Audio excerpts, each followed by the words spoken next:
Today, in the media conference with Lal Goel, which is brought to you by V4 News, Caru News, V4 Stream, Malnadu TV India, News Gaon Se, Samvad Sarokar News, Bharat Post News, Gyan, and Organ Donation India Foundation. Our endeavor is to bring to you everyday new topic. And today's topic is not only new, but it's a very, very relevant. The topic is male chauvinism. Male chauvinism is the belief that men are superior to women. The first documented use of the phrase male chauvinism is in the 1935 Clifford Oates play, Till the Day I Die. Chauvinism is the unreasonably belief in the superiority or dominance of one's own group or people who are seen as strong and virtuous, while others are considered weak, unworthy, or inferior. Chauvinism has come to be used in some quarters as shorthand for male chauvinism, a trend reflected in Merriam-Webster's dictionary, which as of 2018 begins its first example of use of the term chauvinism with an attitude of superiority towards members of the opposite sex. Male chauvinism has no room in a civilized society, and the obnoxious act of eve-teasing affected justice and the rights of a woman, the Supreme Court has held. Observing that egoism must succumb to law, a bench headed by Justice Deepak Mishra asked why women in this country cannot be allowed to live in peace and lead a dignified life with freedom. It has to be kept in mind that she has a right to life and is entitled to love according to her choice. She has an individual choice which has been legally recognized. It has to be socially respected. No one can compel a woman to love.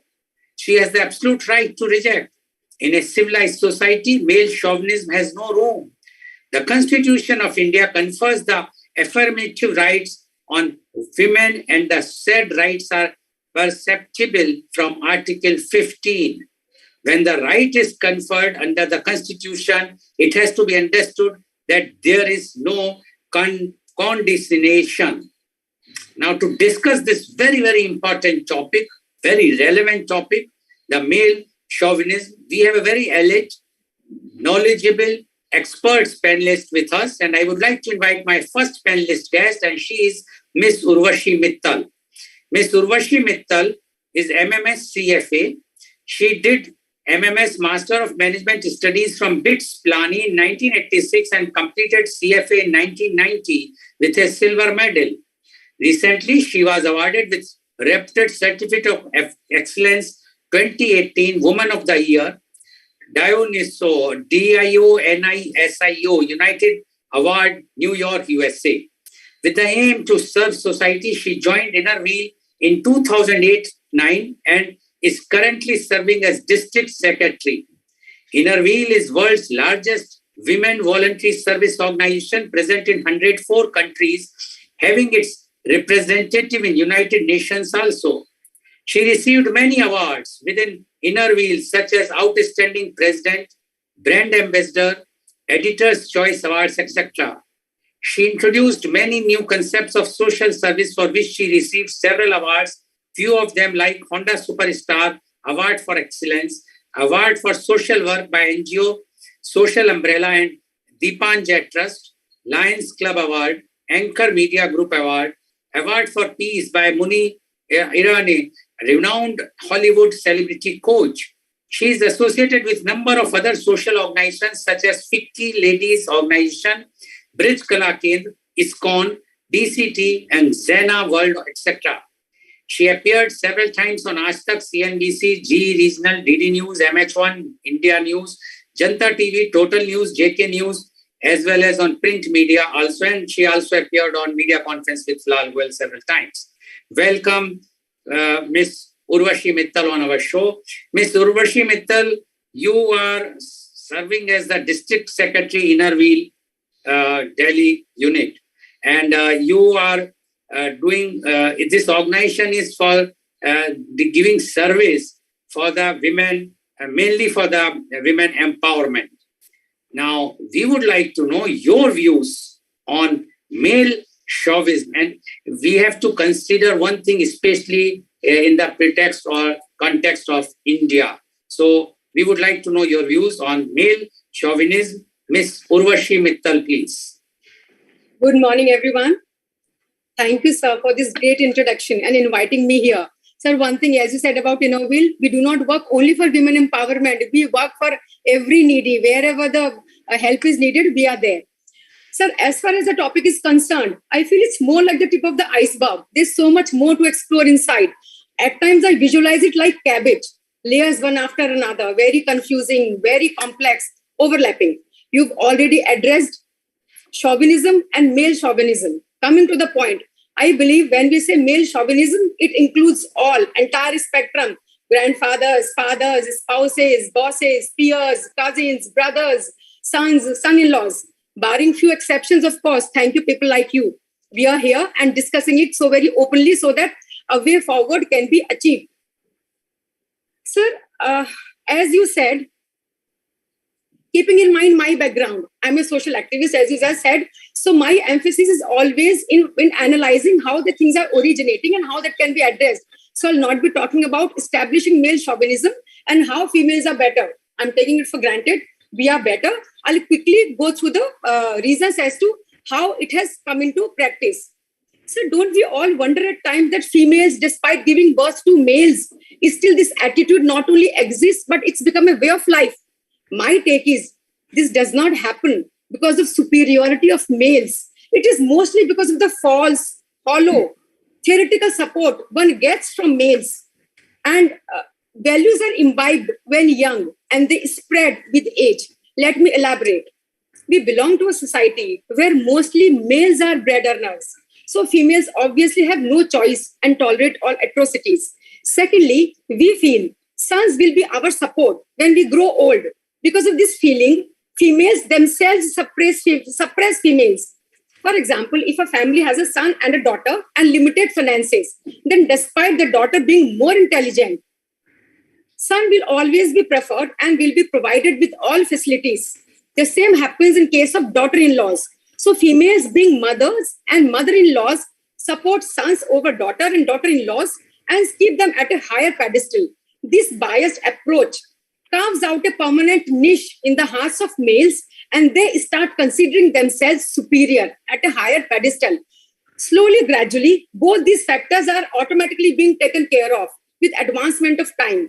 Nowadays, even women have started earning and they are breaking glass ceilings and they are having their say. And sons also mostly no longer prefer to stay at home. Despite having a flourishing business at home, they prefer to take up lucrative jobs and go away from the clutches of parents. But here, I'd like to mention one ritual still, which is very much in practice and firmly set in the minds of people. And this is what we need to fight out. That is, if last rites are performed by great-grandson, then great-grandfather attains heaven on death. So it is time to fight this mindset. Sir, I often wonder at times, ours is a karma pradhan society. We attach so much of emphasis to our karmas, what we are doing in the present life. Even God Krishna said in Gita, karmanya vaditarastu ma phaleshu kadachanam. So then how did we start believing that without taking qualities into consideration, mere last rites being performed by great-grandson will entitle one to heaven? So this is time to fight this mindset because males with this biased approach towards them, like great-grandson, it involves 4 generations. They consider themselves at a higher pedestal, class apart and superior in all roles. Having said this, I firmly believe that if we point a finger at others, 3 point towards us. So here comes our role into play. We females need to do our part in facilitating the required change in the mindsets of people. So as you said, I deal with ladies mostly. And in fact, most of we don't earn by ourselves. We fall back on our husbands to do all the charity that we do. So if this male chauvinism, if it is a way of life, then even we have to fight it out somewhere or the other. So sir, we always say, whenever we talk of education, we drive home the point that if you educate a woman, you educate a family. If you educate a girl, you educate future. It's time to prove it. It is necessary for educated women like us to behave like one, to put an end to male chauvinism and to provide further impetus to intensify efforts for female education so that all can work collectively to fight it. Ultimately, बच्चा तो हम ही पैदा करते हैं, तो हमारी अपनी we have a great responsibility in tackling it. In the end, on a more candid note, sir, as you know, my take, all I want to request is that I just want to put everyone's attention on one single thing. It could be our personal differences. So let us not put everything under male chauvinism. If I have a fight with a peer man, that cannot be male chauvinism. If the entire universe is covered by just one thing, it is going to be drab, monotonous. The moment more than one things appear, there's bound to be differences and comparison. So every single thing cannot be put under male chauvinism. One has to be very practical, very sensible to define male chauvinism and to separate it. As it is said, हम ही हम हैं तो क्या हम हैं, तुम ही तुम हो तो क्या तुम हो. So there has to be a right balance. Of course, this is a problem. This has to be tackled. But the moment all of us stand together on the common platform, on the same page, trust me, the progress will be much, much more, and that will be elliptical. That's what I will say. Thank you, sir. Thank you very much, Ms. Urvashi, for giving your views. And Ms. Urvashi is very clear. She says, although the man chauvinism is there, but who has created this? It has to be on the equal platform. And she says that if we both, the male and female, work together, then the progress will be more. And she says, after all, the female are also not inferior to male at all. After all, bachcha to hum hi paida karte hain, which Ms. Urvashi has mentioned. And she also says that hum hi hum hai to hum kya hai, tum hi tum ho to tum kya ho. She means to say that one single gender cannot do anything. If you have to achieve, then both the genders should respect each other. And this male chauvinism should not be there. Although when I sent the topic to her, she says, why only the male chauvinism? What about the female chauvinism?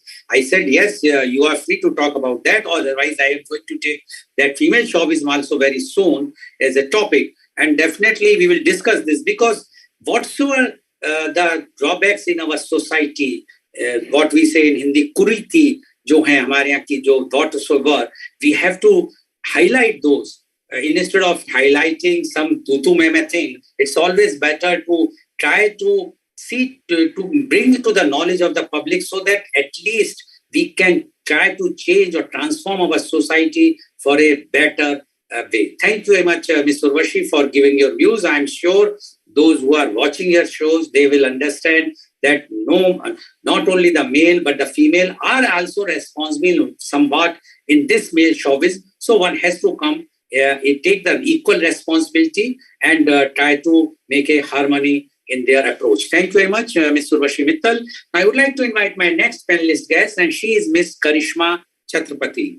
Ms. Karishma Chatrapati is the inner transformation coach. She is the founder of the Being Spiritual with KUC. She is knowledge partner of Fitsa Private Limited, Mumbai. She started out as a journalist, then progressed to an editorial desk job, and on the side, she completed her master's in psychotherapy and counseling and master's in psychology. For 8 years, she tripled up as an editor, freelance writer, and corporate coach and psychotherapist. Then in 2008, she switched completely to coaching, psychotherapy, and counseling, used a myriad of modalities to help her clients. Her head was filled with knowledge of tarot, angel card reading, Hindu rites and rituals from a spiritual perspective, crystal healing, Reiki, guided meditations, mindfulness, hypnotherapy, astrology, rune casting, crystal ball, gauging, art therapy, handwriting and signature analysis, candle meditation, etc. Being spiritual with KUC, she crested community. Her every blog post comes from a space of deeper understanding, wisdom brought about by the awareness that comes through experience of the lessons learned. Welcome, Ms. Karishma Chatrapati, on our show. Ms. Karishma Chatrapati, you are not only a journalist, but a psychotherapist as well as psychologist. And you know the psychology of men and women both.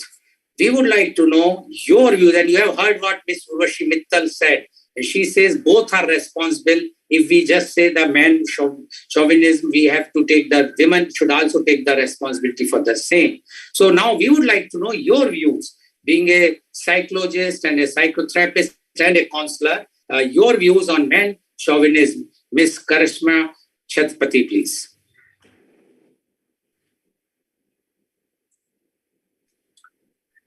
Please unmute. I'm sorry. Thank you so much, Mr. Lal, for having me here this morning. And I loved what was shared by Ms. Urvashi Mittal earlier.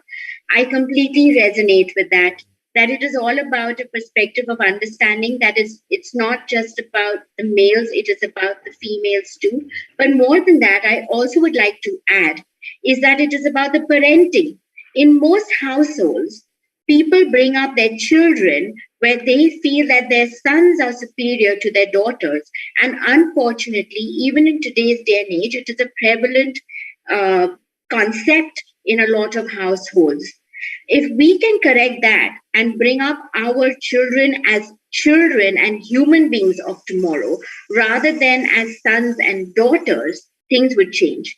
I'm going to give you a little bit of my own history. When I was growing up, I had a younger sister, 2 daughters in our house. And my father never made us feel that he misses a son. He would make us do what a son would do and what a daughter would do. And one day his friend came over and said, "How can you have your daughter lift this table?" And he said, "Why not?" He said, "This is a boy's job." He said, "My daughter is a human being of tomorrow, and she better know how to be strong enough, be courageous enough to face the world in front of her." And this is where it all boils down to. If every parent brought up their child as a human being for tomorrow, we would not have issues and discussions on chauvinism or misogyny. So yes, the onus of change first begins with correct parenting, with recognizing that there is no, why should we have gender biases? Why should we be considered as a weaker lot as women? By the end of the day, childbearing is far more painful than what any other human being can go through. And yet you think that we are the weaker gender because you are brought up in the belief system that sons are superior to daughters, that men are superior to women. In the good old days, mind you, both the men and women respected each other because the man would return home and give his earnings to his wife. So his wife could actually run the household. Where did that change? Was it modern literature that changed it all? Was it the media that brought it about? Was it about, people being sensitized to this because of what others wanted to bring into popular culture? Because I know my own grandmother would say that all the men in our house would come back and give their earnings to the women. When I asked her what is chauvinism, and I did ask her this last night, she said, "I don't know, because when you define chauvinism, I've not seen that in my sons or in my husband at all." So is this really a modern concept that we have popularized and we are suffering? I'm not saying it was not there at all, but it was far less there when I listened to stories from my grandmother and people of her generation. When it comes to gender equality, a very firm concept that comes to my mind is the Shiva Shakti bind. When you talk about Ardhanarishwar, you look at Ardhanarishwar as a balance between a male and a female. And when you see pictures that reflect this, you see that there is an equilibrium in their roles coming together, in merging together. When you look at other symbols like the yin-yang principle, you see a balance with not it being either or, but saying it is a togetherness.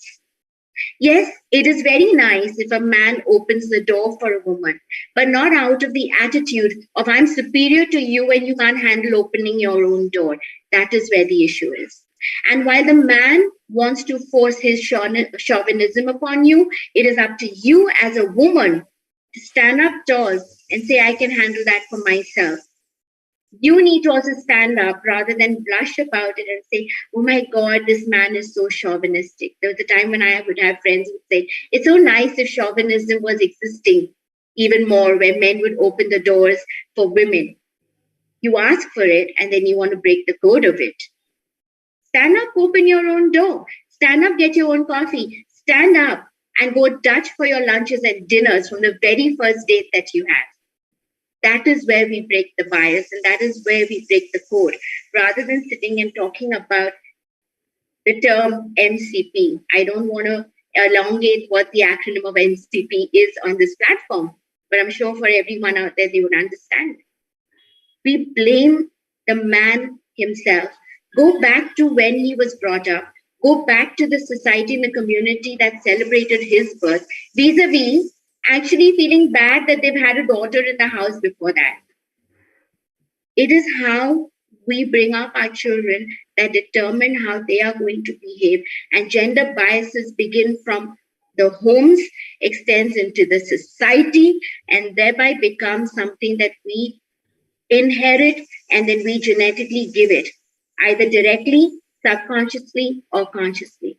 The responsibility of breaking biases towards chauvinism and feminism is all about an attitude to recognize we're human beings first, we perform as human beings first, and we are all human, contributing to making this world a more beautiful place, because nature was never made with biases. It was made with universality. That's what I would like to bring into this room today. Thank you so much again for having me here. Thank you very much, Ms. Karishma Chatrapati, for giving your views. And Ms. Karishma also agree with Ms. Urvashi Mittal. But she says that who is responsible for this? And she blamed for the parenting, wrong parenting. It depends on the parenting. If the parents will inculcate these feelings that the boy is superior to the girl, then definitely the man chauvinism will be there when the boy will become a man. But if the parents are seeing the girls as equal to the boy, then there will be no man chauvinism. And she says that that mindset has to be changed. And she also mentioned that the earlier time, the old time, the man chauvinism was not that much. It was there, but not that much.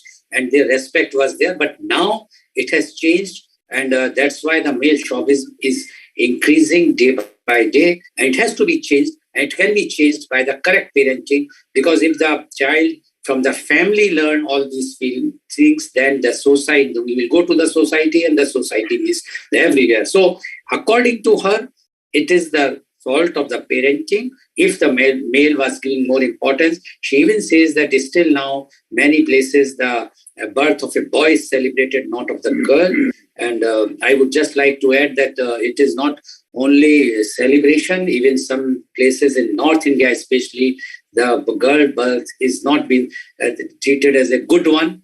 While in South India, it is a bit different, where the girls are considered to be more lucky and more respected there. They celebrate their birthdays in a big way, the girl's birthday, while in North India, people usually earlier. Now the time is changing when the boys and girls are educated. So the time is changing, but still male chauvinism is there. Thank you very much, Ms. Karishma Chatrapati, for giving your views. I would like to invite my next panelist guest, and she is Ms. Veena Gupta. Ms. Veena Gupta is the founder president of 𝐂𝐀𝐑𝐔 Global Consultancy Singapore. She is titled fondly as Lady Bodyguard, certified instructor in multiple martial art forms. She is the founder of 𝐂𝐀𝐑 group of companies having offices in Singapore, US, and India. She is also the founder and president of the NGO called VES. She has launched a women's safety app by the name of MSMR. She is author of book MSMR. Ms. Veena is a TEDx speaker, life coach, lead auditor ISO 27000-13, CPTED specialist, security practitioner with expertise in executive protection, integrated security and fire system design and installation, consultancy, audits, and risk assessments. She is an author, certified coach, and self-defense trainer. With a sharp vision for diversity and a better world, Ms. Veena continues her journey to empower women to fight battles, break the stigma, and be indispensable. She is officially appointed as Deputy Chief Warden of Gurugram Civil Defence. She has won more than 1,000 awards and accolades. With an overall experience of 25 plus years, she has imparted training to millions, and to further share her thoughts, ideas and knowledge as her own YouTube channel. Welcome Ms. Veena Gupta on our show. Ms. Veena Gupta, you are, I will say, a lady bodyguard, and you are providing the security to many, and you are giving, you are creating the empowerment. You are empowering the women to fight battles, break the stigma, and be indispensable. So that is what we are discussing today, the male chauvinism. Now, we would, and you have heard what Ms. Urvashi Mittal has mentioned, as well as Ms. Karishma Chatrapati. Both have given their views very clearly. Now, we would like to know from you your views on male chauvinism. Ms. Veena Gupta, please. Good morning, everyone. And thank you very much, Mr. Goel, for a lovely introduction. And sorry for delay. There were some electrical issues at my home. I think one more thing I wanted to add, which I could not share with you earlier. So this year, Google has launched me as Miss Google for the theme called Break the Bias, Search for Change. Bolne se hoga. This is a campaign Google has started. So it's a proud feeling that I'm the Google Miss India for 2022 for a special theme, which we are talking about Break the Bias. So my thought is, and I could only hear Karishma and Urvashi, I think I could hear a little bit. So I do agree what my co-panelist has said. Mera thoda sa, it's a different tangent basically I want to bring into everybody's notice. See, when we talk about break the bias, everybody talk about the right upbringing, the wrong upbringing, or do's and don'ts, etc. So collectively, we have three women together with us. I collectively, please allow me to take the blame on us. As a female, as in like when we talk about the parenting, we are the one who nurture the society. We are the one who give birth to a child. We are the one who are responsible as in the 80% nurturing of a child. So male has no role to nurture a child when it comes to bringing up a human or men or women. So what happens is the wrong upbringing of parenting, I would say, or maybe my forefather, my mother and my mother-in-law, whatever they have done, we cannot do undo, because now the population we live in is very, very hard to break the bias, and we can keep talking about. So what everybody said, I would say the same thing, that we have to change first. I could hear somebody said, like, why can't we stand in a queue? See, we are very complicated as a people. I would not say female, but since we are talking about women empowerment, I don't believe in this word women empowerment, because we the one who are getting wrong. We're very choosy. When we have not to stand in a queue, we'll say, oh, it's a women's special line. When we have to take the ladies bus or the ladies train, we will choose those opportunities, even special reservations, special place at the workplace, diversity and all. So this we choose when it comes to favoring us. So either we become equal or then we don't become equal. We always hope that the salary rise or equal opportunity at workplace. But then we do compare also, but we are not able to contribute at workplace 100% what men do. But here there's a myth. You may do agree. See, the women, basically we women, we are multitasker. We are best worker at home or office. So what happens? We will finish our work within the 6 hours of whatever, if we are working at workplace in the given time, and we can go back home. Reason being is not that we choose to go back home, that we're going for a party, is that we have so much of responsibility. We have to look after our kids, we have to do the coordination of our maid and in-laws, parents, etc., etc. All the responsibility lies on us. But let me ask you, who has given us this responsibility? We own that. We have taken by default, because at the same time, men can take this liberty to stay back at office maybe till 9 o'clock, because he has that luxury that he can work late night. There are two reasons. One, the safety issue is not with him. Second thing, he knows at home everything will be touched, everything will be done, everything will be taken care. So he can take that liberty. So what happens? The male would say, oh, ye to roz ghar jaldi chali jati hai, or she can always leave 5:30 because she has always those excuses. My child is not well, my relatives are coming, my in-laws are coming, any excuses. So they will take that as excuses. But the male colleague, they do forget that we are multitasker. We are the best people working at workplace. We do finish our work within the time. We don't take so much of break for smoking, so much of break of roaming here and there, because we don't have the liberty to stay back at home. I am in hurry to go back home to look after my kids, to look after my family. So this is the responsibility on us. Now my again question, nobody has asked us. We have become super duper like women, like, very empowered women that we want to hold everything. When it comes to, sadly, I would use this word because I believe in equality. I do take care of the women's side of the story, the crime against women, but same time, I'm so compassionate about the men's side of the story. Because see, until as we talk about the root cause, this topic we can do on a daily basis. We have to get into the root cause. What are the root causes? Root causes are same, like starts from the home. Parity begins at home.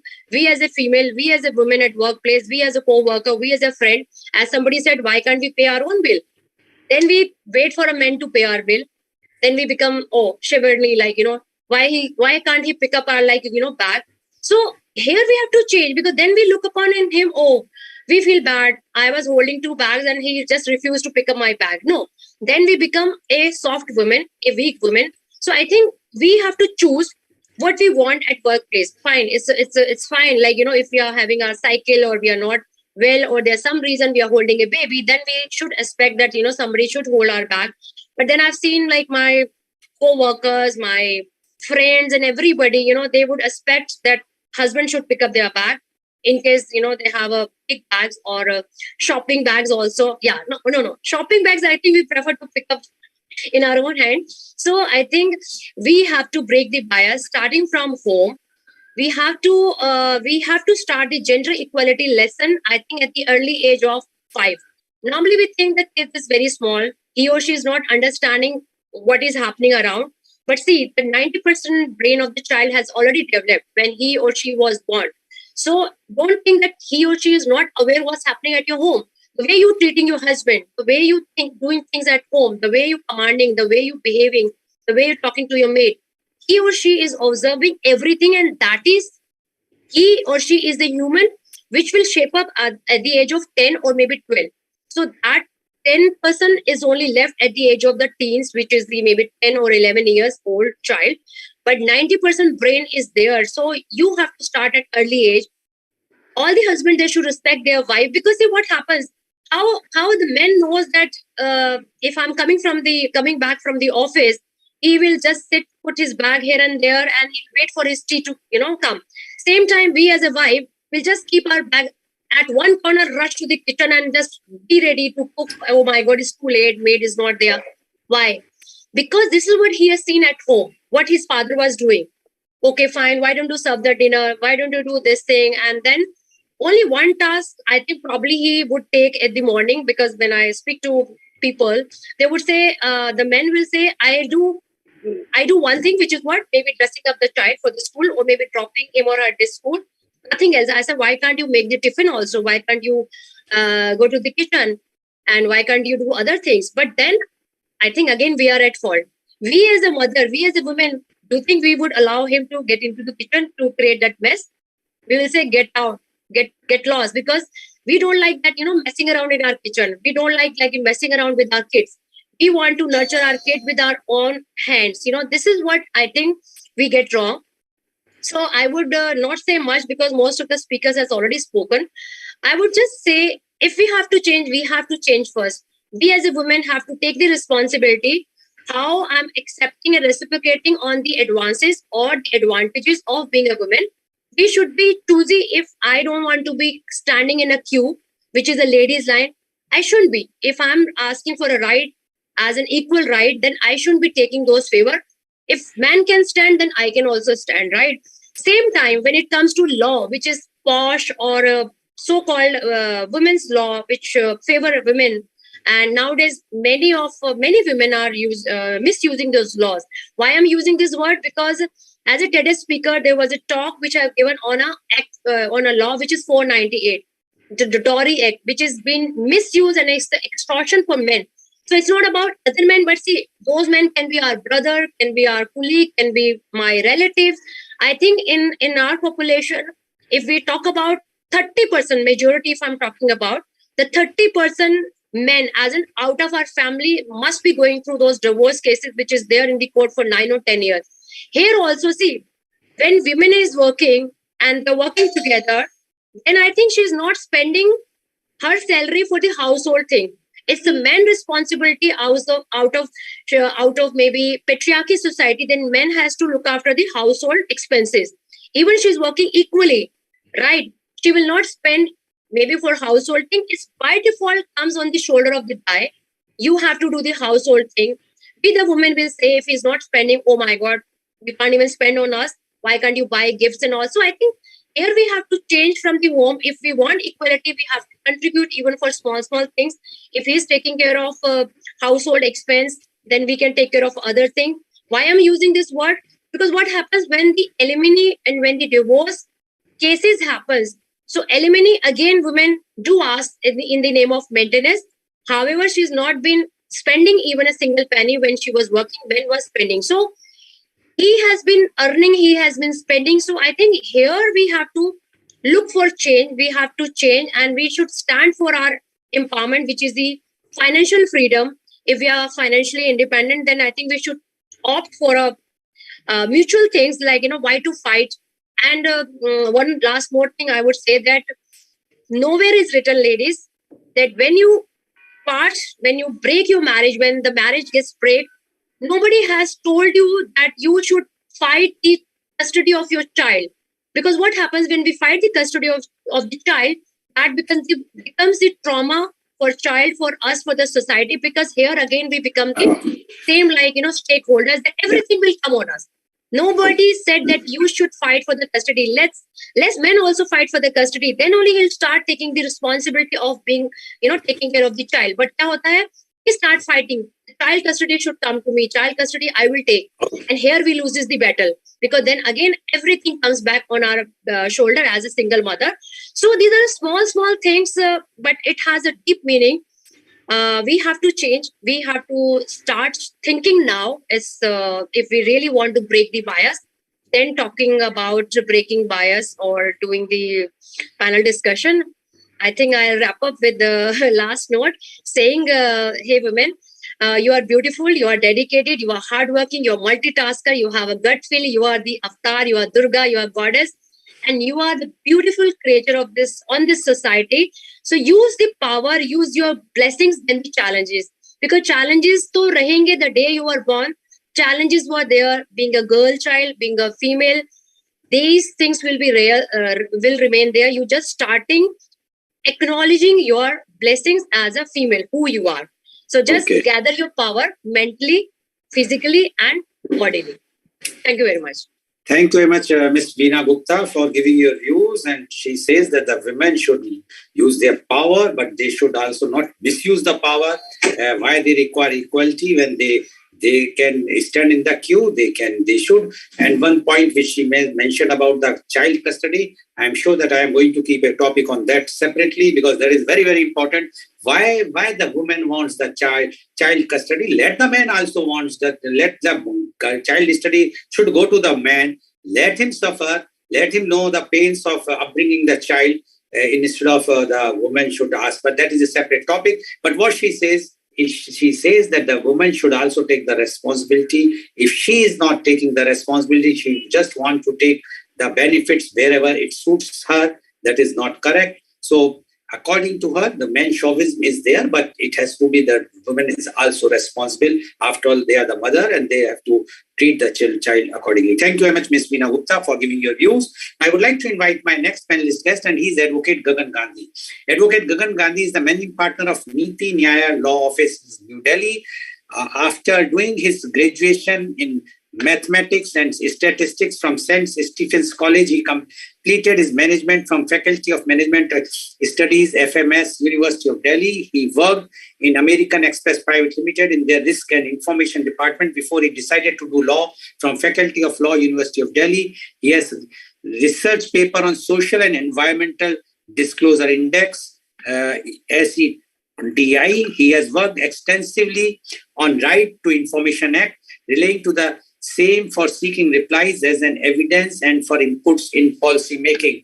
Welcome, Advocate Gagan Gandhi on our show. Advocate Gagan Gandhi, you have already heard the three earlier speakers, Ms. Urvashi Mittal, Ms. Karishma Chatrapati, as well as Ms. Veena Gupta. And they have given their views, very, very clear views, somewhat they are also mentioning that the responsibility also lies with the women or the women. Now, we would like to know, as you are the only male panelist, as you have mentioned to me, although I said I am also there, but you said no, you are not being considered. So we would like to know from you your views on male chauvinism. Advocate Gagan Gandhi, please. Thanks, Mr. Lal, for giving me this opportunity actually to share the panel with all the women co-panelists. And I was listening to them with, they had a lot of clarity on the subject and the way forward also. And looking at the composition of the panel, the topic should have been actually titled as female chauvinism rather than male chauvinism. But having said that, it is actually the isms which is causing problem in this society, whether it is federalism, communalism, imperialism, colonialism. So all these isms, if you see, they are actually causing more harm than good to the society. And I was listening to the point of view that what is the genesis of this actually, and why this actually concept was being questioned. So the idea is that if you look at these micros which have been created, these has been created with some vested interests, that otherwise everybody was born equal. There was no bias as far as the nature is concerned. So it is we who are imposing this bias. And why are we imposing this bias is because of obvious reasons. The reasons could be many. It could be the insecurities, to address those insecurities. It could be the control over the finances, control over the resources, or it could be anything. So there are various dimensions to this problem, which is getting unfolded day by day. And as a law practitioner, I would be talking more about the dimension of through the prism of law. So if you look at since the independence or since the evolution of especially the Indian society, where we started from child marriage, where we started from sati, where we started from dowry, and now in 2022, we are standing where we are saying that daughters have right in the property of their parents, where we are saying that daughters can claim marriage expenses from the parent, unmarried daughters can claim marriage expenses from the parents. So the evolution has been very transformative, and the day is not far looking at the laws which are there in existence when this topic will become redundant actually, that when we will start talking about female chauvinism. And as one of the panelists was rightly talking about, that this is an ecosystem. So females cannot exist in isolation. They exist when the males exist, whether it is husband, whether it is his brother, whether it is son, whether it is father, whether it is father-in-law. So if we are existing in an ecosystem, then we cannot actually segregate, and we cannot claim dominance of one class over the other class. So if we do that, what we are suggesting is that are the males less competent, or are the males already empowered that they don't need empowerment? That will be misplaced. So even there would be males who need empowerment. There could be times when they are facing emotional distress, or there could be times when they are subjected to cruelty. But if you look at the law, there is not a single piece of legislation which comes to the rescue of male. So what kind of society are we actually proposing? On one hand, as one of the panelists was saying, that we are claiming equality. And on the other hand, we are drafting one legislation after the other legislation, which is empowering women only. So where will the men go in the society? Are we saying that they are the children of lesser gods? The answer is no. They are also participating equally in the society. But yes, since India is undergoing a transformation, why it is going a transformation? Because of increasing participation of women in all spheres of life, which was not seen before. So this transformation is actually pushing the boundary walls. So once it is pushing the boundary walls, there is a churning which is taking place. So this churning is leading to this kind of actually outburst in the society. Okay, this was actually considered my domain. So how could somebody enter into my domain? When I say my domain, I mean the male domain. But ultimately, the society should be moving towards meritocracy. Whether it does not matter whether it's a female or a male, whosoever is actually in a better position to manage things, to take care of businesses, to manage household, then they automatically take the role of a leadership. So how leadership is actually evolved? Leadership is evolved with responsibility. The more responsibility we take, the more empowerment it leads to more empowerment. It's not the other way around. Otherwise, it will only be on the piece of paper.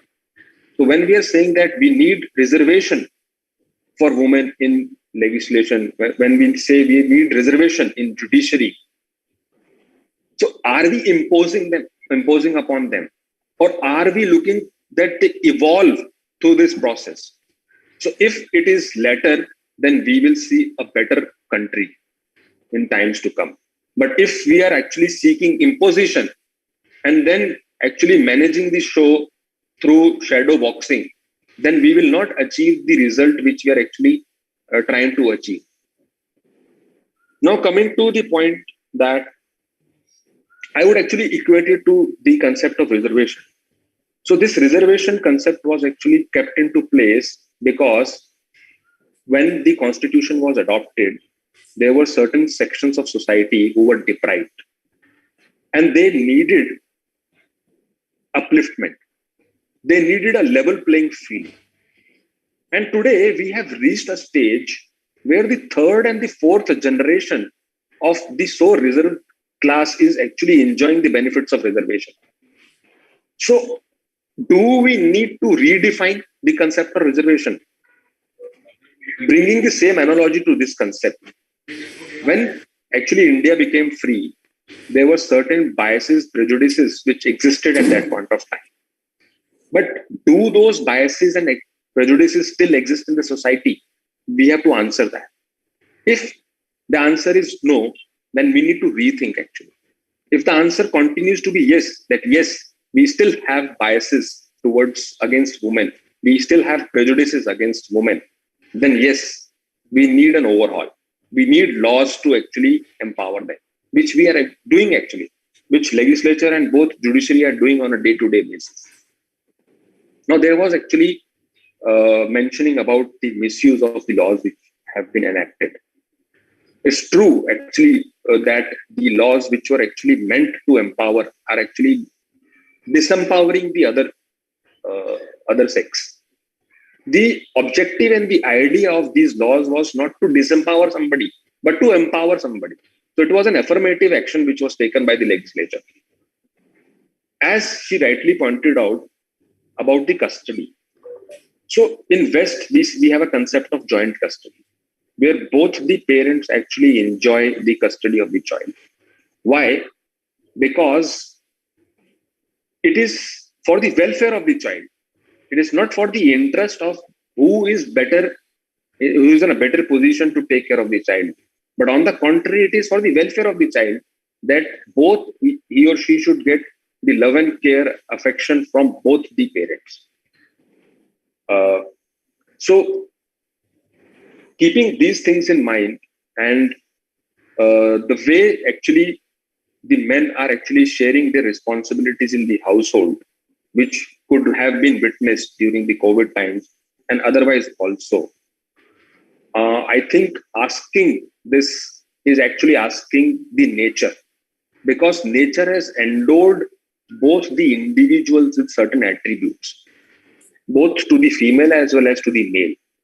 And those attributes are actually taking the society forward.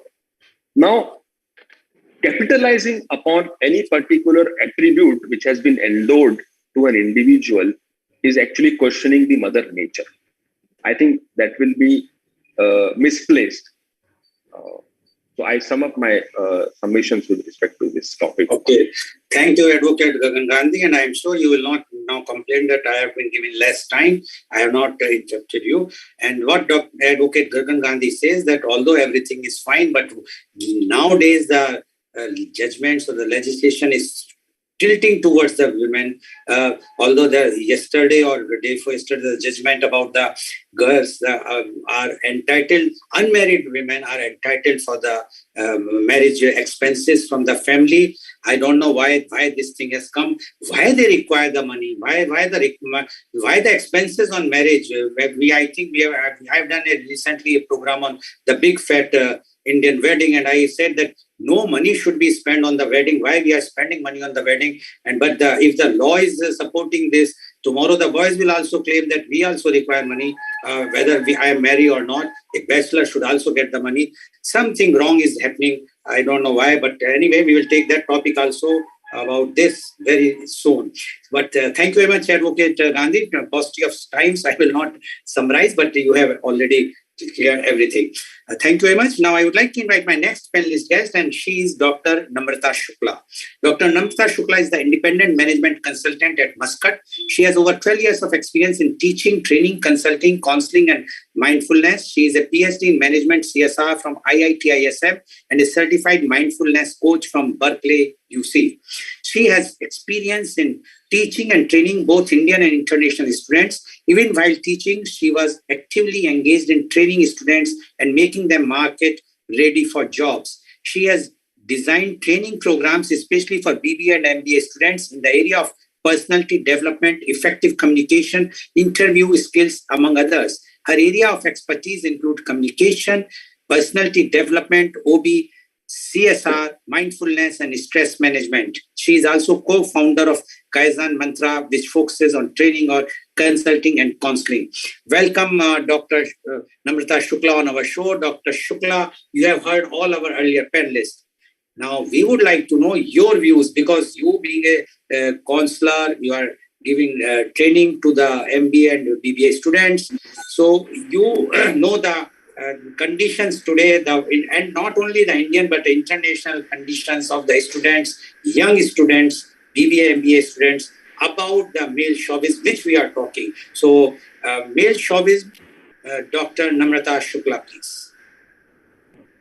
Thank you so much, Dr. Lal Goel, for inviting me on this platform and having me say and talk about this topic. And I guess Mr. Gagan Gandhi spoke my mind when he said that the topic today should have been female chauvinism. So I was exactly about to say that the topic should have been female chauvinism. And why I say this, now all the women are sitting here. I think all of us women sitting here are empowered women because of the upbringing that we had. And talking about male chauvinism, we are disregarding our parents, our fathers, our grandfathers, and even you, Dr. Lal Goel, because you have, started this topic. So I think the moment that we start talking about male chauvinism, we are really disregarding all the empowerment that has been, passed on to us through previous generations. Now, coming back to the topic, I think really this is not a male-dominated society. It has become a female-dominated society right now. And I can see the wrath faced by the kids of today in schools. Now, nowadays, what is happening is most of the female girls, because they are getting the upbringing that, no, you are strong, you are a strong girl, you are equal to boys, so you can do anything. And that is, giving a wrong impression to the girl children that how to behave.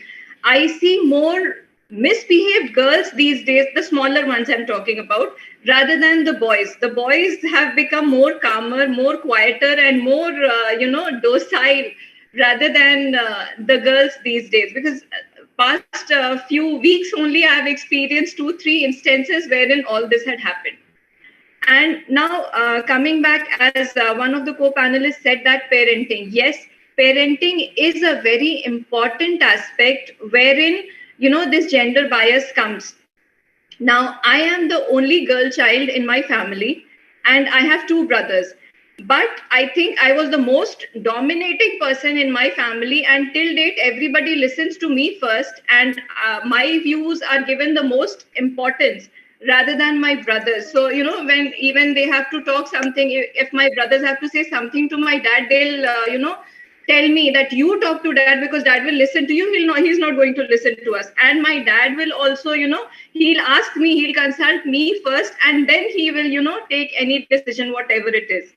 So that comes from parenting. I have never faced any sort of, this male chauvinistic or male domination, either in my parents' home or at my in-laws' home. Like, for instance, my working hours earlier, when I was into full-time work, my working hours were longer than my husband's. My husband used to come back by 3 or so, and I used to come back by 5:36, and sometimes when I had evening classes, I used to come back by 8. So I did not have to worry about that. When I go back home, I'll have to cook the dinner, I'll have to make tea. Most of the time when I was late, my dinner was ready, and that was all done by my husband independently, and he has no issues with that. He's very comfortable with that. So, these are all life skills which we need to teach our children, that cooking is not the women's responsibility alone. It is like both the partners have to see who is free at what time and who can manage it nicely. And as far as financial freedom is concerned, I guess even when a woman is not working, men are most of the time acceptable of the fact that since my wife is taking care of my family, I'm able to earn. Like my father or my grandfather always used to say that if your mother or your grandmother would not have taken care of the family and the house, I would not have been successful on the career front. So even my grandfather was very, he was a feminist. He used to be more empowering towards girls rather than the boys. So that comes through generations, that passes on through generations. And I think because of a few instances, so it's not that male is good or male is bad or female is good or female is bad. It's the mindset that is good or bad. And we need to change the mindset rather than, pointing fingers on either females or males or anyone. So I think it is a female-dominated society. Female are completely empowered. I think had it not been for empowerment given by our parents and the society that we belong to. And like you only said that birthdays are for girls are not celebrated. Till date, the most pompous birthday that is celebrated in the house is mine. So, and it has been since childhood. Like always, my birthday used to be, more pomp and show and more guests coming up rather than for my brothers. So it has all. I am feel very blessed. And when I see that some women talking about all these things, yes, some women do go through difficult situations, do face the wrath of the society, or do face, the wrath of male dominance. But those are not males in general. Those are people in general, if we can classify them, as people rather than male or female. Females are also dominating. Females are also, they take more advantage of men, and they take undue advantage of their being, they kind of damsel in distress, that fairy tales were there, that there's a princess and a prince will come and save her from the monsters or the devils or whatever. So that mindset was there in fairy tales, and those fairy tales were not meant to be reality. In reality, women were always empowered. Women were always dominating. That is what has been there. Just because of those few fairy tales and those few, instances, we have, generalized this thing that it's the male dominating society. It's definitely not. It's a female dominated society. I think if we don't take steps right now, I think in the going few years, our male children who are like 5, 6, 10, 11 these days, they will face the wrath of the society. So we need to protect the boys now for going forward. So that's my take. So thank you for having me here. Thank you very much, Dr. Shukla, for giving the brick bats on me for choosing this topic. Although I know that you are quite lucky to have that type of upbringing, but India is a very vast country, and we have to see those underprivileged society, which I will come in the next round. Definitely, I am going to ask those questions where I would like to expose how you. Sorry? I would like to add one more thing, and not only in India, here as well, the females are more empowered. Like when in classes I go, in a class of 30 students, there are 10 boys and 20 girls, and all those 20 girls are dominating those 10 boys. So then you can see in our today's panel also, the female are dominating. I understand, but definitely we have to ask the questions in the next round. Definitely, I will ask, and then I will see how you are going to clarify those doubts. Thank you very much, Dr. Shukla, for giving your views. Now, I would like to invite my next panelist guest, and she is Miss Brinda Shine. Miss Brinda Shine is the admission coordinator of Delhi Public School, Kollam. She was awarded GMRAF Women Educationist Award, Teaching Excellence Award, ESN Best Teacher Guide Award, etc. She presented papers on mind mapping, infinite possibilities, ability learning versus artificial learning, man and machines, technical skills, computers, web designing and programming, graphic designing, SOS, science of savings, rivalry against chivalry, comparative study on tuition centers, give women the hammer to break the glass ceiling, unfocused to improve focus, farming the first appointed job of mankind, you are worth more than your waistline, etc. She holds certifications in IIATA member foundation level, Cambridge University, INET plus certified from Computia, Microsoft certified professional. She is the member of International Association of Educators and Corporate Trainers. She has vast work experience in India, UAE, and China. Welcome, Ms. Brinda Shine on our show. Ms. Brinda Shine, you have heard all our earlier panelists and they have given their views. Now, you being someone who has written about give women the hammer to break the glass ceiling, it means you understand that the women are not that much empowered as our earlier panelists are saying. You also mentioned one very important thing. You are worth more than your waistline. So we would like to know from you now your views on men chauvinism. Ms. Brinda Shine, please. Happy morning to everyone. And I feel extremely happy to be part of a topic which was once even considered a taboo. So I call myself an educationist and I breathe, like kids and education sector. So for me, I would say that equality begins at home. It's not male chauvinism or female chauvinism. I don't blame even the society. It is the parenting. We have lots of courses to become a doctor, to become an engineer, to become an IAS officer, but we do not have any course to become a parent. The first problem that I see is parents, they don't know how to be a parent. It is the same stereotype pattern that has been followed from hunters and gatherers, where we have traveled a long way, but still we follow what our parents did and what they followed what their grandfathers and grandmothers did. So what happens is this gender bias, whatever said and done, it is definitely there, especially in the rural areas. There is, of course, like empowerment and all that coming up. Like women are already empowered and we do not need additional empowerment.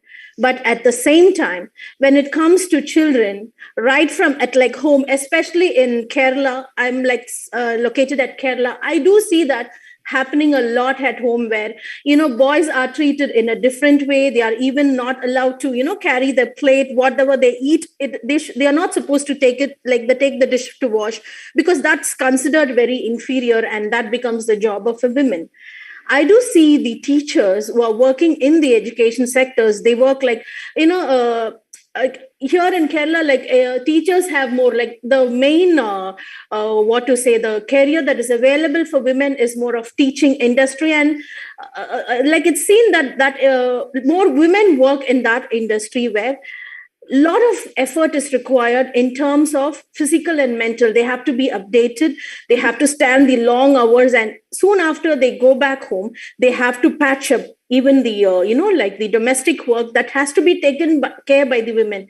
And especially during the COVID time, they had a real tough time, because they have to conduct the classes online. They have to take care of their mother-in-law or the father-in-law or the family, and the food has to be on time on the table. At the same time, they also have to cover the work.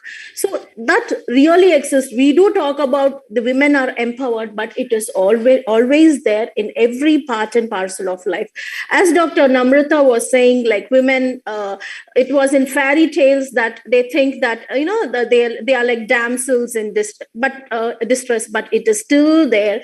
We see in the education sector, in the teenagers, the girls still think themselves as damsels in distress, and they see boys as knights coming to like rescue them from their distress. Still it exists. They get attracted to men who are like macho boys, who are like with muscles. They go by it. And that chivalrous activity of boys, that attitude still attracts women. And that chivalrous is what turns into chauvinism. Acting immature, acting like girly talks, talking like a childish thing. That's what not every girl, like girls feel that's what a girl should be like. That is the attitude of a girl, to talk a bit like less matured, less, kiddish. And at that time, when they are in love or at teenage, and men, automatically he gets into the role of a superior. He becomes chivalrous, he pampers her, he takes extra care, and all that women enjoys at that moment of life. And once they get married, they get into it at that point of time. This dominance, it continues, and then they call it as chauvinism. So for me, I would say chivalrism is what converts into chauvinism. Chivalrous activity is what leads to it. That is one thing that I should say. So it is the stereotype that happens. And again, like early marriage, the dowry system, the marriage system itself, as said, now it has become be it the expenses or whatever, it is dumped on the women. In Kerala, I'm not like, talking ill about Kerala, but then the system is still followed. We have to give around 3 to 5 kgs of gold to get married. It's not big fat wedding. It is a normal wedding. If you have to get married to someone who is good at the society, you should give, at least 3 to 5 kilos of gold, and parents are ready.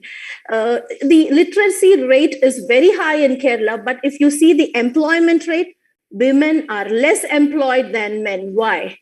They are educated, but why don't they get into the job profile? Because as soon as they hit the 21 or 23 years, they are forced to get married. So that's the reason, like be it family business or the business outside, it is very difficult for a woman to break the glass ceiling. There are barriers. We do talk about empowerment on one side, but this change should happen at home. The parents, there should be some awareness that should be created by the education sectors. For everybody who gets married, they should also have a certificate. I would say that they should know how to be a husband, a wife, and a parent, which is very important. Otherwise, we are only, like manufacturing machines, same prototypes with small changes. But the core remains the same. Deep inside, we are rooting the same core that, the supremacy, we are moving into a different phase of life. We are talking about Mars.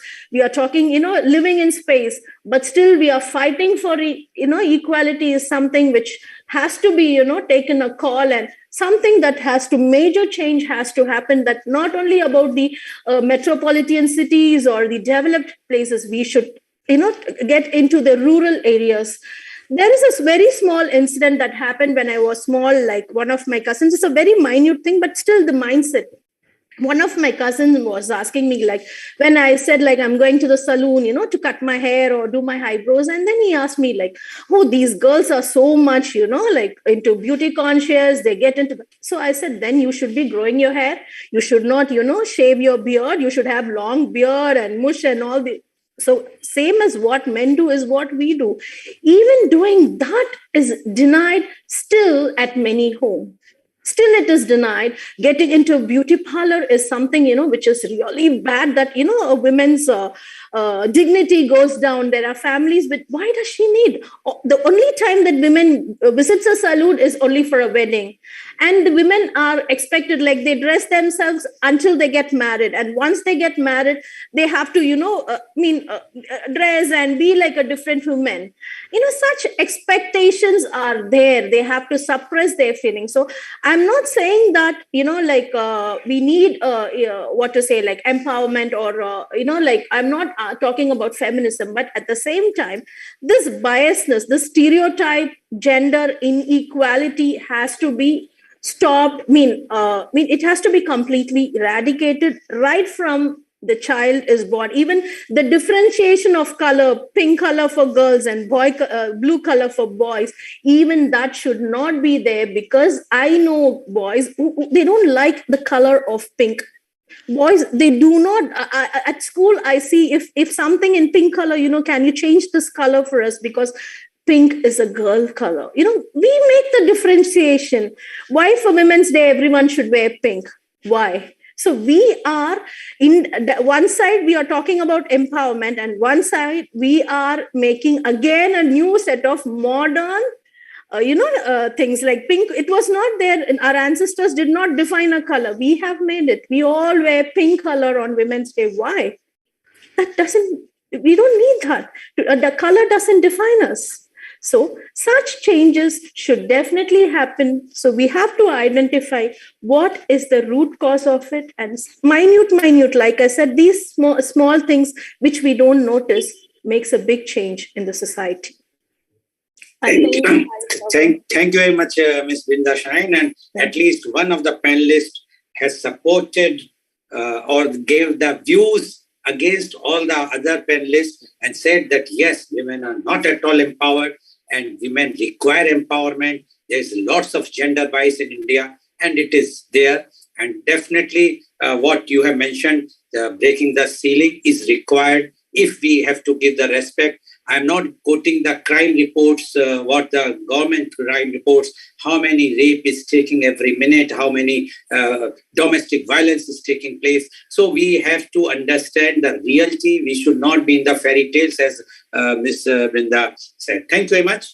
Now my questions might be some questions which you may not like, but I have to act as a devil's advocate, although good advocate is also sitting on our panel. But so my first question goes to Miss Urvashi Mittal. Dhol, Gawar, Shudra Pashu Nari, Sakal Tarna ke Adhikari. Now, one side, one of the panelists says that in older time, there was no male chauvinism. It was written by Goswami Tulsidas-ji. Can you just tell me, at that time, it was not a male chauvinism? Sir, here I'll just like to point out, recently I came across a theory. In fact, I was attending one of the sessions, and one of the very highly esteemed and accomplished panelists, he did say that, if I have it on my WhatsApp, I'll forward it to you after the show, that this was a delusion which crept in. Sir, this is what we've been struggling, that our Upanishads, Veds and all the things, they are not available in their original script. So most of the people, they're debating if it was actually meant by Tulsidas-ji or not. And again, there's something to laugh about. Miss Urvashi Mittal, I will tell you when it was mentioned, when Ramchandji was supposed to cross the sea and go to Lanka, although I also visited Lanka recently. I came back from Sri Lanka 2 days, yesterday only.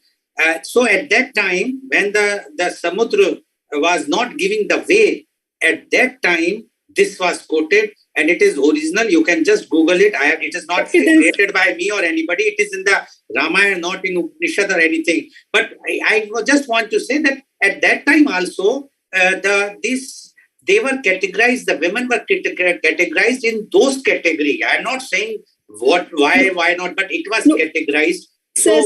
Sir, sorry, I'll interrupt. Sir, why did big fight take place? Because of Suparna. So why do we always think, sir, whenever we are talking in a particular reference and context, everything has to be understood. So maybe Tulsidas, they had her in mind Again, sir, we should generalize. First of all, but Miss Urvashi, again, why we are talking of Superkha, we have to talk about Mata Sita also. So Tulsidas ji was having in mind Mata Sita also. He cannot talk in such a low way. Sir, all I'm saying is these things, rather we stand here and we must counter these things. These things shouldn't be generalized. Maybe the writer had something more specific in mind, sir. I have an answer to this. Okay, Namrata, you go ahead. But can I say something, sir, before I give my turn over? Just 30 seconds, because I have to ask the questions to everybody. Sir, I very much agree with Gagan Gandhi. Nature has endowed us with certain attributes. If I am a MA with art side, and I'm very good at painting, and I have my own entire showroom of painting, but my friend, she's a CEO for concern, then I fight. This is male chauvinism. My husband is not letting me do that. So I want to fight this mindset. Most of us talked about cities, metropolitans, but India is a country of villages. So we have to focus up there. I can afford to talk girly. As long as I'm giving my credit for that, I do have beauty pageants. I can do everything. When I get married, when I get engaged, I want my husband to be husband, to open the door and to show everything, because that is a symbol of care, concern and love. So I will do everything. There's nothing wrong in color. I give pink shirt to my husband. Okay. Thank you very much, Ms. Urvashi. Cost you of time. But as you have mentioned very clearly, you try to defend something which is indefensible. Now my question goes to Ms. Karishma. Sir, I would like to answer that question. No, when you have turned, and sorry, it's time is short. I know that it's very difficult to handle. Then you will put me in for the gender wise, but I know that problem. Okay, Ms. Karishma Chatrapati, you being a counselor, and you mentioned about the parenting, do you think this problem which has come now recently is because of the nuclear family? Because earlier the joint family, the respect was more or less, or now the nuclear family, now the respect is more or less about the less gender wise. What you feel, and according to you, joint family was the creator of male chauvinism, or the nuclear family is promoting it? Thank you, sir. I love the question you've asked me, because it's a very tricky path to tread on. Having said that, what I feel is that with joint families especially, there was a bonhomie in the family members, where even though there were gender roles to be played as daughter, mother, mother-in-law, grandmother, etc., everyone fit like a glove because they were part of a family, which was very different.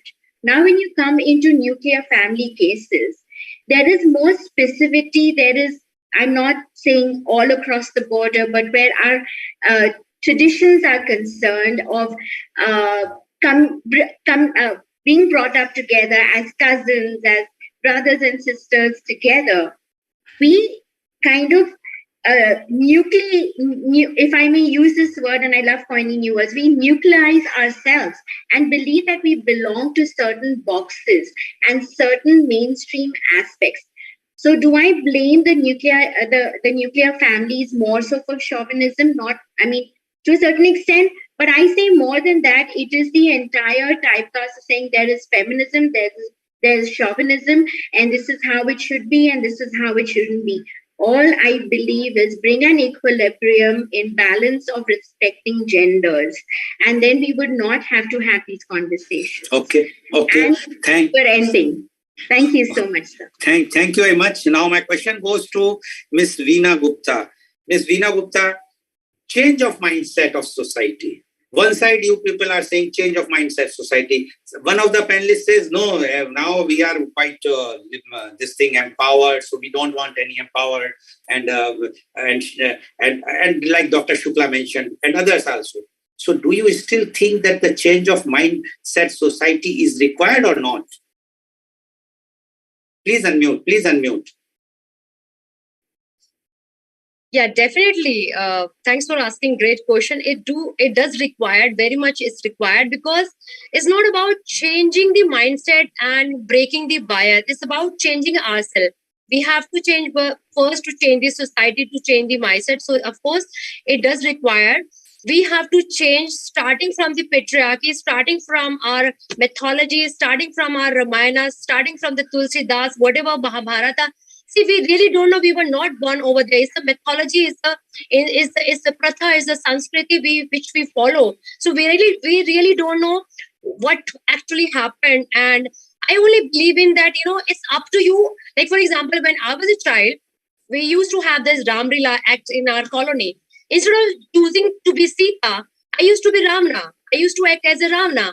Why? Because I perceive me as a person who really get attractive towards a power, towards a change, towards me not as a female, as a bichari or the weak women. So I think we as an inheritant, we as a women, because my mother was very powerful mother. She stood by us. We are 6 siblings. We are 5 sisters as a female. So basically, according to you, the change of mindset is required. It very much required. Okay. And we have to change. So thank you. Paucity of time. So I have to cut short the thing. Thank you very much. Now my question goes to the Advocate Gagan Gandhi. Advocate Gagan Gandhi, about the reservation.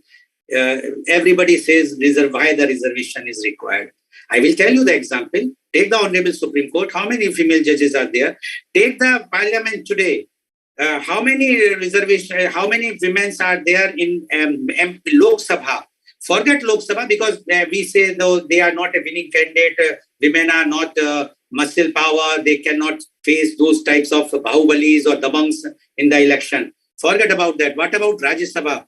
Rajya Sabha is such a thing where the MPs have to select, and nothing has to be done, the bahubali, etc. Why the political parties, irrespective of any, why they are not bringing the women? Only 14% or the 10% in Lok Sabha and Rajya Sabha.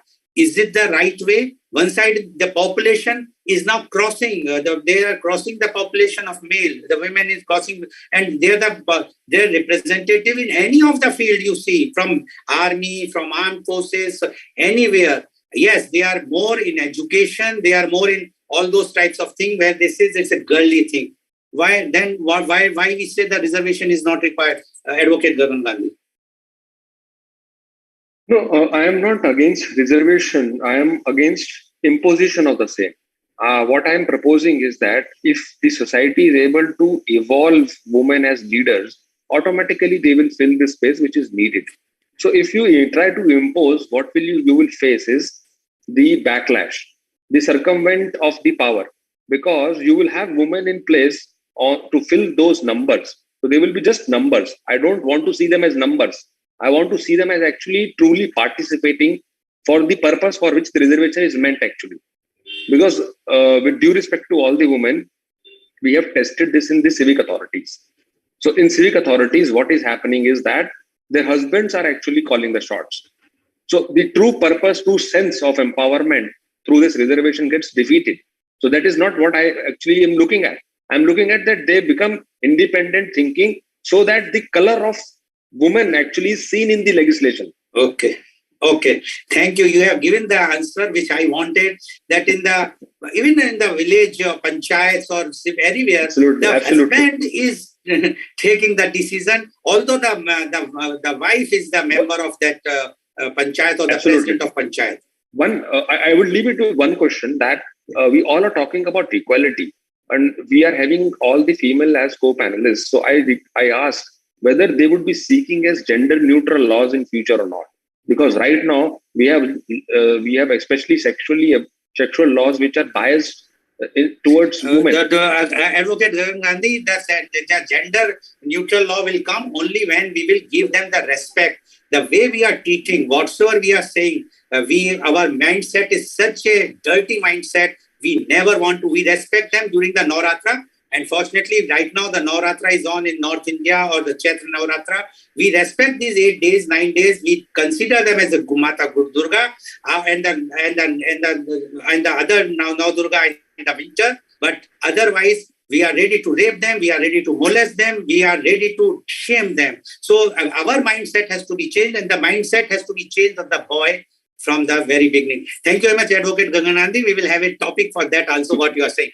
Now my question goes to Dr. Namrata Shukla. Dr. Namrata Shukla, do you think the education is the main factor? As you mentioned about yourself, I know your father is a very renowned person and an educationist and educator. That's why you are giving your example. But in India, like I will tell you a very small example, that if a boy is crying, the other boy or the parents will say, why you are crying like a girl? Ladkiyon ki tarah rote ho. Now, unless this type of things is not changed, the basic things are not changed. Education, wherever the educated family, the things are no problem. But where the education is less, there the problem is. What do you say about this, Dr. Shukla? But time is very less. Absolutely. Yes, absolutely. That's what I said, that the mindset should change through education. It's not the girl or the boy. It's the, the education that we are imparting to them that is right or wrong. A man doesn't become a man because he's born a man. Because he's, since childhood, you're a man, you're a boy, you should be this, you should be that. So that becomes his mindset. So that has to change. Okay. Not, the people should not. So I got the answer. I got the answer from you also that there is a change is required. Thank you very much. Now my question goes to Mr. It was, I have researched on that. It is not Tarana, it is Tarana. Tulsidas ji had written Sakal Tarana ki Adhikari, which means that they are capable of being uplifted. So I've done a lot of research on that. So it means they were treated in that way, that animal was categorized in the same way as the woman. Anyway, we will discuss that point also. That is also very good point of discussion. Thank you very much. Now my question goes to Ms. Brinda.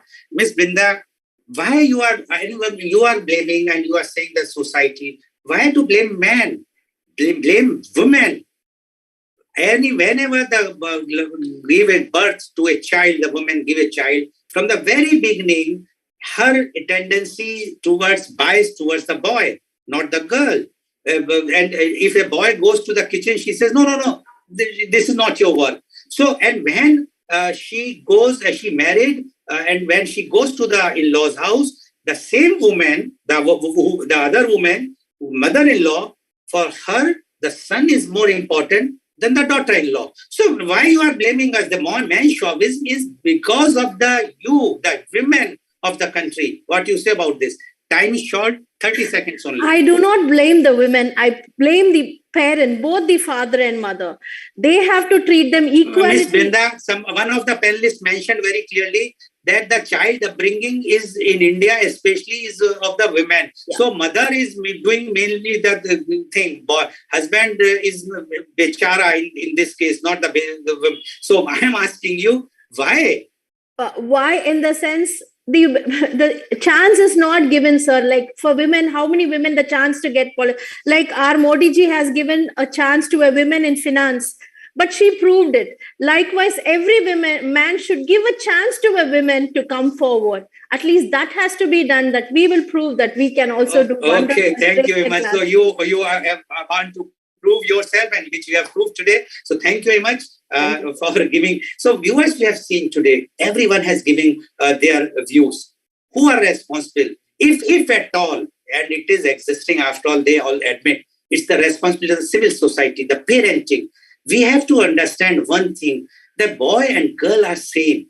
When they born, they were not having, I just read one message and I liked it, that the first 5 minutes of a child is without any caste, creed, religion, name, anything. Total independence. Afterwards, we give all that you are a Hindu, Muslim, Christian, or so-and-so, your name is so-and-so, you are a girl or a boy, whatnot.